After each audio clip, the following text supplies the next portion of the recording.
नमस्कार दोस्तों, मैं किस्साबाज वाला लेकर आया हूँ विश्व विख्यात लेखकों की कहानियों का गुच्छा। दोस्तों, अगर हमारी कहानी आपको पसंद आए तो इसे लाइक, सब्सक्राइब और शेयर जरूर करें। तो आइए बिना देर किए शुरू करते हैं हम आज की कहानी। कहानी का शीर्षक है गर्भपात। इसे लिखा है पुद्दू मैपित्तन ने। श्रीमान सुंदरम पिल्ले के कान टेलीफोन की घंटी सुनकर झन्ना गए। वे इस समय मुंबई सरकार की विद्युत योजना के ज्ञापन पत्र के तीसरे पन्ने का चौथे अनुच्छेद का अनुवाद कर रहे थे। उन्होंने है शब्द पर अपना वाक्य समाप्त किया, लेकिन टेलीफोन की घंटी लगातार बजती रही। टेबल पर रखे कागजों को समेटकर कंपोजिंग रूम तक ले जाते हुए वेडी वेलू के कदम सहसा रुक गए और उसने लौटकर फ़ोन उठाया। हेलो, कौन है? आशंका भरे स्वर से उसने पूछा। यह महत्वपूर्ण योजना केवल मुंबई के लोगों के लिए ही नहीं है, बल्कि कागजों में लीन सुंदरम पिल्ले को रिसीवर देते हुए उसने कहा, सर, फ़ोन। सुंदरम पिल्ले ने सावधानी के साथ कलम को मेज पर रखा और दफ्ती को मेज पर टिकाया। रुमाल ढूंढने के लिए एक और झुक कर वे झोले की पड़ताल करने लगे, लेकिन उन्हें वहाँ रुमाल नहीं मिला। अंत में पेपर वेट के नीचे दबे रुमाल से उन्होंने माथे का पसीना पोंछा, शर्ट की बाह ऊपर करते हुए। कौन? क्या कहा? कहानी? आप क्या बात करते हैं? आज ही शाम को? तैयार समझिए। फोन पर बात समाप्त करके फिर मुंबई प्रांत की विद्युत योजना के काम में जुट गए। पिल्ले ने आदेशात्मक स्वर में कहा, वडी वेलू, वडी वेलू प्रूफ। इसके बाद रंग उड़ी मसालेदानी को, जिसे उन्होंने प्यार से पानदान का नाम दे रखा था, उठाकर पान लगाने लगे। पान लगाना उनके लिए रिवाज नहीं, महायज्ञ है। उनके पानदान में प्रत्येक सामग्री के लिए स्थान निश्चित है, जिस प्रकार देवताओं की प्रतिष्ठा के लिए दिशा निश्चित की जाती है। लेकिन यह कल्पना भी सरासर गलत है कि सामग्री निर्धारित स्थान पर ही मिलेगी।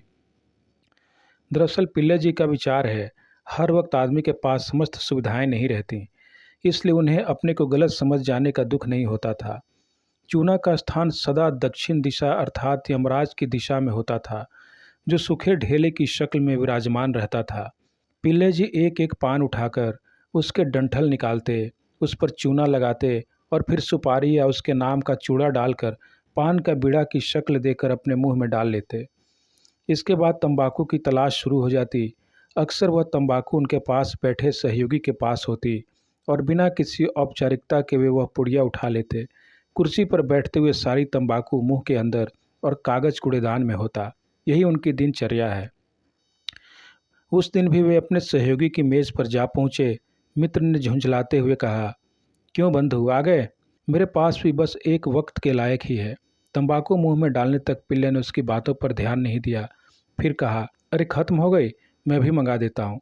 फिर मध्यम चाल से अपनी मेज़ तक आकर किताबों में लीन हो गए। सर, जरा प्रूफ पढ़ दीजिए, पेज बनाना है। सम्मान देने के अंदाज में वडी वेलू ने कहा। पिल्ले का ध्यान भंग हुआ तो वे गुर्राए, अरे प्रूफ कहाँ है, ला कर तो दो। वडी वेलू ने प्रूफ हाथ में पकड़ाते हुए कहा, मैं यहीं रख गया था। श्रीमान सुंदरम ने पन्नों को पलटते हुए मात्राओं, विराम चिन्हों को सुधारा और अपने हस्ताक्षर कर दिए। फिर वडी वेलू के हाथ में उसे देकर दोबारा किताब में लीन हो गए। पुनः टेलीफोन की घंटी टनटना उठी। उस समय घड़ी में 3 बज रहे थे। हेलो, कौन? आप 1 घंटे में एक लड़के को भेज दीजिए। कितने पृष्ठ हैं? 4? हाँ, हो जाएगा। लेआउट कर दीजिए। तब मैं खुद ही लेता आऊँगा। लड़के को भेज दिया है? तब मैं यहीं मिल जाऊँगा। कहते हुए कलम और कागज़ हाथ में उठा लिए और लिखने की मुद्रा में बैठ गए। मन नहीं लगा। सारी चीज़ें छोड़कर उंगलियां चटकाने लगे। एक लंबी जम्हाई ली और अपनी पूर्वावस्था में आ गए। मेज की दराज खोलकर पान बनाया, फिर तंबाकू खाकर बस चुस्त हो गए। पिल्ले ने लिखना शुरू किया। एक नगर में एक राजा था। फिर अपनी लेखनी को विराम दे दिया। वे इधर उधर टहलने लगे। कुछ देर बाद वह कहानियों का शौकीन था।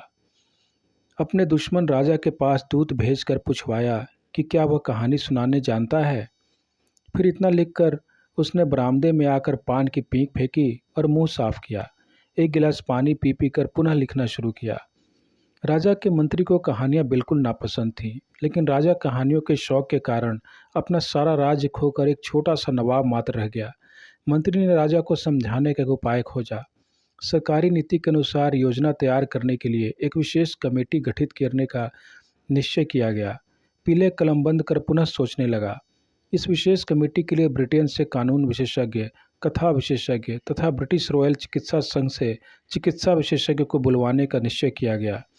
चूंकि इस विशेष खर्च के लिए राजकोष में पर्याप्त धन नहीं था, अतः इस बात पर विचार किया गया कि नए कर लगाए जाएं या कर्ज लिया जाए। बड़े राजा को इस बात की भनक लग गई। उसने मंत्री को आदेश भेजा कि राज्य के नियमों के अनुसार उसे ऐसा करने का कोई अधिकार नहीं है। मंत्री ने गंभीरता से विचार किया और इस योजना को स्थगित करना ही उचित समझा। इसी बीच बड़े राजा ने छोटे राजा को सम्मानार्थ 1,00,000 पृष्ठों की एक कहानी की पुस्तक भेंट की। 1,00,000 पृष्ठों की पुस्तक देखकर राजा की आंखों में आंसू भर आए कि उम्र के इस पड़ाव में वह यह पुस्तक पूरी नहीं पढ़ सकता। राज्य के कर्मचारी और प्रजा ने राजा के प्रति सहानुभूति जताई, लेकिन मंत्री पेड़ की तरह अचल रहा। उसने वाक्य को फिर से लिखा, पेड़ की तरह। कहानी की स्वागती देखकर सुंदरम पिल्ले ने संतोष की सांस ली। कहानी के अगले मोड़ पर प्रधानमंत्री का शिरोच्छेदन करवाया और तभी उन्हें विश्वास हो गया कि कहानी की आत्मा मर चुकी है। अब अगला चरण उसे जीवित करने का प्रयास था। इसके लिए 2 उपाय किए जा सकते थे। या तो परम शिव का आह्वान किया जा सकता था या फिर जादूगर बुलाकर राजा की बेटी से उसकी शादी कराई जा सकती थी। अभी यह विचार मंथन चल ही रहा था कि संपादक ने मेरे कमरे में प्रवेश किया। क्यों सर, खत्म हो गई?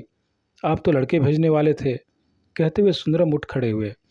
मित्र मेज पर पड़े कागजों को पलटने लगे। लड़के के हाथ आप ही भेज देते, उसने सोचा। बस इतना ही, पोस्टर अक्षरों में छापा जाए तब भी 4 पन्ने नहीं भरेंगे। इसका क्या मतलब है, आप ही बताइए। अच्छा चलिए, कॉफ़ी पीकर आते हैं, मित्र ने कहा। फिर लौटे क्यों, वहीं से घर चलते हैं, सुंदरम जी ने कहा। वहाँ जाकर लिखेंगे, मित्र ने पूछा। यह तो वहाँ जाकर सोचते हैं। पिल्ले सब समेट कर दराज बंद करने लगे। मित्र भी जाने को तैयार हो गए। 1 मिनट, जरा पान खा लें तब चलते हैं। सुंदरम बैठ गए। पान खाना खत्म हुआ। बस 1 मिनट, कहते हुए वाक्य पूरा किया। राजा ने मंत्री को यह दंड दिया कि उसे उनकी पढ़ी हुई सारी कहानियों को पढ़ना होगा। इस प्रकार का अंत कैसा लगेगा, पिल्ले ने पूछा। मित्र सचमुच झुंझला गए और कहा, अब किसी तरह करिए, मेरे पास एक बड़ी कूड़ेदानी रखी है। वह तो मेरे पास भी है, पिल्ले ने कहा। कहानी के राजा और मंत्री प्रांतीय विद्युत योजना के साथ मसलकर फेंक दिए गए। धन्यवाद।